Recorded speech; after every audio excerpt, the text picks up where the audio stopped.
Il est 8h14, Lévy sans interdit. Bonjour Elisabeth Lévy. Bonjour Patrick, bonjour à tous. Vous avez regardé la conférence de presse d'Emmanuel Macron jusqu'au bout ? Presque. Bon, j'avais rendez-vous avec le président, je n'allais pas lui poser un lapin, alors je l'ai trouvé gaullien et même churchillien. Et j'ai particulièrement aimé quand il a dit, par exemple, voilà 40 ans qu'on vous ment, même moi, le pays est dans un état catastrophique, nous consommons beaucoup plus que nous produisons, d'où notre addiction à l'argent public et l'endettement, qui nous oblige à faire la manche. Donc il va falloir travailler plus, sans gagner plus. Sur le nucléaire, je vous ai fait perdre 10 ans, on va mettre les bouchées doubles. J'ai aussi aimé quand il a parlé de la crise majeure de l'intégration, comme l'ont montré les émeutes. Plus un auteur d'agression physique n'échappera à la prison et la double peine sera appliquée sans trembler, a-t-il dit. Il a parlé aussi de ces Français qui n'aiment pas la France et désormais, a-t-il dit, c'est à Rome, tu fais comme les Romains. Ici, on ne touche pas aux femmes, aux homos, aux juifs. La religion, c'est à la maison, ce n'est pas à l'école ni dans la rue. Sur l'immigration, il a reconnu que sa loi était timide, mais il a dit, j'ai besoin de vous, je change la Constitution, j'organise un référendum et au passage, j'inverse la hiérarchie entre normes internationales et lois françaises. La souveraineté ne peut être que nationale. Enfin, sur l'école, on va importer la discipline et l'exigence du privé à l'éducation nationale et casser le collège unique. Et malheureusement, cette année, il y aura seulement 50 à 60% de réussite au bac. Bon, vous avez séché. Non, en fait, j'ai mélangé mes notes, je m'étais fait un petit pense-bête pour dire ce que j'espérais. Un président qui aurait compris l'état d'esprit du pays et la composition de l'Assemblée nationale et qui aurait annoncé un véritable tournant vers plus de nation, plus de conservatisme et plus de verticalité, en somme vers la droite.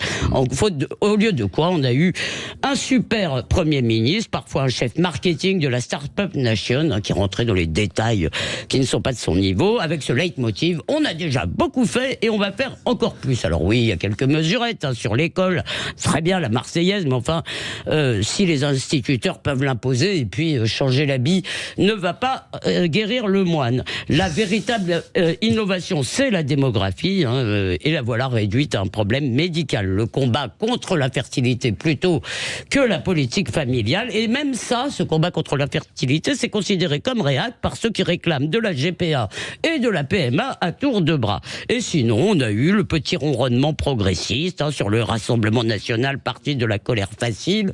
Je ne sais pas où est la colère difficile. Les émeutes qui sont filles de l'oisiveté. Bref, Emmanuel Macron pouvait s'adresser à la majorité silencieuse. La France des clochers, qui est aussi la France des points de deal maintenant. Il a préféré dire ce que les médias aiment entendre, sauf qu'ils n'ont même pas aimé ça. Et d'ailleurs, ce ne sont pas les médias qui votent. Oui, merci Elisabeth Lévy.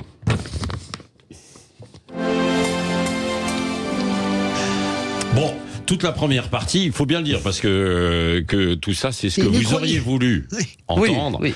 Non, mais ne prenez pas. Attendez, parce que les gens qui n'ont pas écouté, ils sont très nombreux qui n'ont pas écouté, ils peuvent se dire, finalement, il a dit tout ça. Excusez-moi, nos auditeurs, pardon.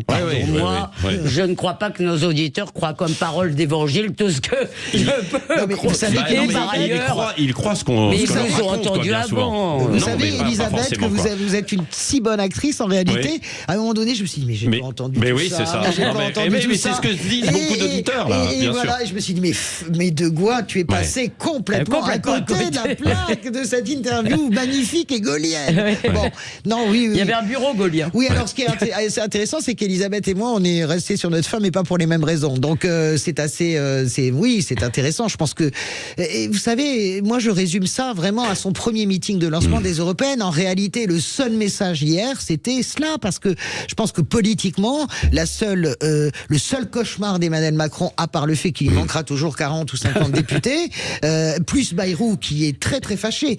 Ce qu'on ne dit pas assez, c'est que François Bayrou, qu'on appelle l'emmerdeur de façon un peu amicale et tendre, eh bien, François Bayrou est très fâché de ce qui s'est passé. Donc, ce que je veux dire par là, c'est que hier, le seul message, c'était « Regardez-moi, je reprends pour que la France reste la France, je reprends le slogan de... » intervention, pour résumer, toutes les deux, dites-le franchement, ce n'était pas une intervention visionnaire, digne d'un réarmement, entre guillemets, de son quinquennat, puisque c'est le terme qu'il utilise. Digne d'un rendez-vous avec la France, excusez du peu. Et pourtant, c'est ce que je voulais dire, il avait un boulevard. Contrairement à François, je crois que s'il fait une vraie politique conservatrice, c'est-à-dire... On va voir ça dans un instant. Mais je crois qu'à ce moment-là, il a une majorité à l'Assemblée nationale, on l'a vu sur la loi immigration, elle existe. Je crois que ce sont les attentes du pays ou d'une grande partie du pays. En tous les cas, il n'y a pas de majorité sociologique pour s'opposer à cela. Je dirais qu'il y a 30% des Français qui seraient plutôt de gauche, le reste est plutôt d'accord pour ce réarmement moral. Et c'était le moment, à la fois, moi je suis toujours fasciné, si vous voulez, par le fait que nos gouvernants n'essayent pas la seule chose qui, à mon avis, pourrait marcher, la vérité. C'est-à-dire, je ne vous parle pas comme à des enfants. À quelques reprises, il l'a dit, non? Oui, mais c'est pas ça la vérité. La vérité, c'est de dire le véritable état du pays. La vérité, c'est d'arrêter d'endormir. Une société liquide. Non, mais ça veut rien dire. Il faut dire aux gens, ce que je vous ai dit, quand je vous dis nous consommons trop, je veux dire, ça a des conséquences. Ça veut dire qu'il va falloir qu'on travaille plus sans gagner plus, en vérité. Bon, dans un instant, vous allez nous dire, Elisabeth Lévy, société Françoise liquide Degois, mais également empruntée à la droite la plus radicale. Société liquide, c'est pas nouveau. Est-ce que c'était un discours plutôt de droite hier ou pas? Carrément, oui. Attendez, ne répondez pas encore. Dans un instant. Et Aurore Berger qui sera l'invité aussi de Jean-Jacques Bourdin tout à l'heure pour nous détailler quand même ce congé naissance. Puisqu'il a annoncé un congé naissance, mais bon, il a fait du teasing. On verra avec Aurore Berger, puisqu'elle est ministre en charge aussi des discriminations et de l'égalité. Mais elle va pas parler avant le Premier ministre quand même. Non, mais si. Interrogée par Jean-Jacques, elle va dire des choses. Ou alors sinon, elle ne restera pas dans le studio. Il est 8h21.